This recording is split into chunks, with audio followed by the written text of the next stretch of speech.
Bismillahirrahmanirrahim. Assalamualaikum warahmatullahi wabarakatuh. Perkenalkan, nama saya Andi Hajat Firjatullah, NIM 083 2020 0022. Saya adalah mahasiswa Fakultas Pertanian Prodi Agribisnis Universitas Muslim Indonesia. Di sini saya akan membahas sedikit yaitu apa itu e-commerce. E-commerce berasal dari bahasa Inggris, yaitu electronic commerce atau perdagangan elektronik, dan sebagaimana perdagangan yang dilakukan secara langsung atau face to face. Dalam e-commerce juga meliputi proses promosi, pembelian, dan pemasaran produk. Yang berbeda adalah pada sistem perdagangan yang digunakan, yaitu melalui media elektronik atau internet. Dalam e-commerce, seluruh proses perdagangan mulai dari proses pemasaran produk, pertukaran data, hingga transfer dana dilakukan secara elektronik. Di tengah perkembangan arus teknologi dan informasi digital yang semakin canggih, aktivitas e-commerce adalah suatu penerapan dari e-bisnis atau bisnis elektronik, yang mana berhubungan dengan kegiatan transaksi komersial. Jadi, secara garis besar, pengertian e-commerce ini bukan hanya meliputi aktivitas perniagaan saja, tapi juga mencakup kolaborasi dengan mitra bisnis, client service, lowongan pekerjaan, dan sebagainya. E-commerce merupakan salah satu bentuk perkembangan teknologi dalam bidang ekonomi.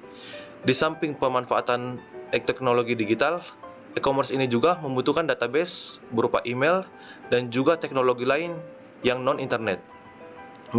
Misalnya saja dalam pengiriman barang dan cara membayar produk dari e-commerce. Contoh e-commerce yang ada di Indonesia. Penikmat kegiatan belanja online di Indonesia memang sangat tinggi. Tidak heran kalau kemudian terus tumbuh e-commerce baru yang turut memeriahkan jagat jualan dunia maya.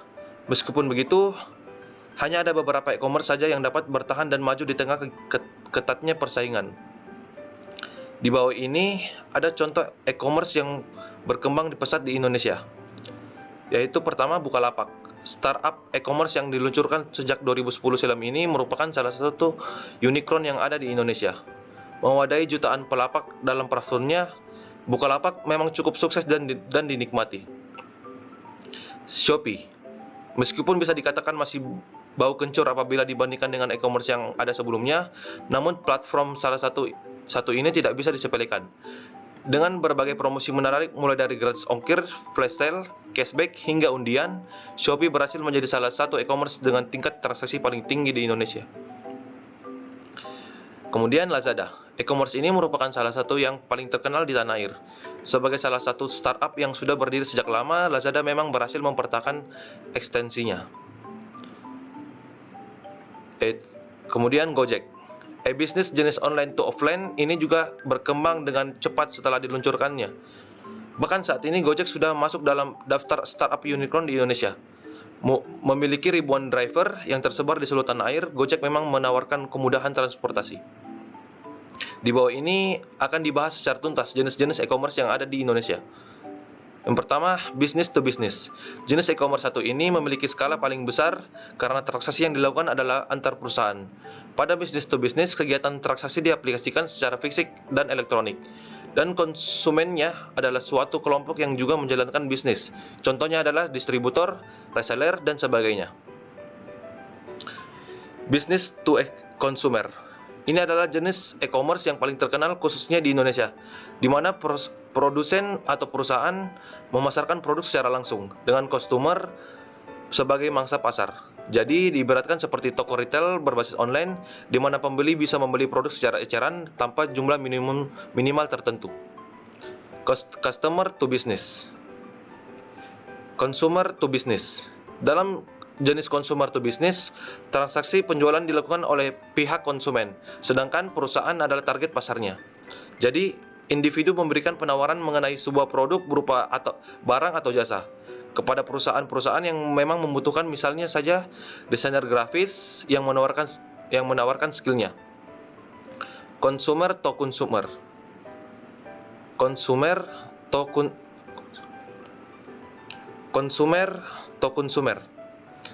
Jenis e-commerce ini dilakukan dari konsumen ke konsumen. Klasifikasinya terdiri dari dua model, yaitu classified dan marketplace. Kalau dalam classified, buyer dan seller melakukan transaksi secara langsung, sedangkan dalam marketplace, konsumen memerlukan platform untuk tempat melakukan transaksi. Contohnya marketplace adalah Shopee. Business to administration. Pada jenis e-commerce ini, pelaku bisnis menjual produk, barang ataupun jasa dengan menjadikan lembaga pemerintahan sebagai pasar.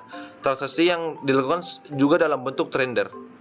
Online to offline. Di zaman modern sekarang ini, jenis e-commerce satu ini sangat populer, di mana pihak seller merupakan kegiatan promosi, mencari pembeli, dan menyediakan produk yang memanfaatkan jaringan online sebagai media. Namun pembeli memilih opsi untuk dapat belanja langsung di toko offline. Manfaat e-commerce. Di bawah ini adalah manfaat e-commerce bagi pihak pemilik usaha atau seller. Jangkauan pasar luas. Dengan kehadiran e-commerce, maka penjual memiliki jangkauan pasar yang lebih luas karena berbasis pada sistem online global. Bukan hanya bisa menjangkau market dalam negeri, namun juga bisa luar negeri. Karena saat ini ada banyak platform e-commerce yang dapat membantu pihak penjual atau menjual produknya di berbagai negara. Mengurangi infrastruktur. Dengan menggunakan e-commerce sebagai basis perjualan, sebuah perusahaan tidak harus lagi membuka cabang di berbagai wilayah. Karena dengan satu toko online saja sudah bisa menjangkau seluruh bagian dari suatu negara. Anggaran keluar berkurang.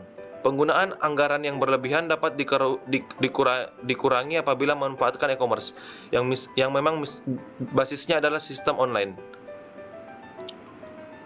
Jadi, pihak penjual tidak perlu membuang uang untuk membuka toko real, merekrut karyawan yang terlalu banyak, dan sebagainya. Karena dengan e-commerce bisa dilakukan pengrekrutan sistem dengan hasil optimal. Kemudian harga lebih terjangkau.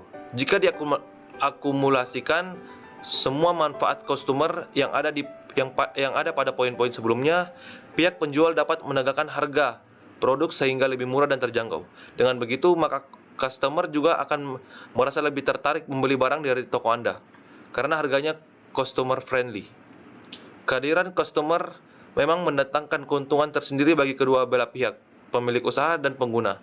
Itulah sedikit pembahasan terkait e-commerce. Kurang lebihnya mohon maaf. Assalamualaikum warahmatullahi wabarakatuh.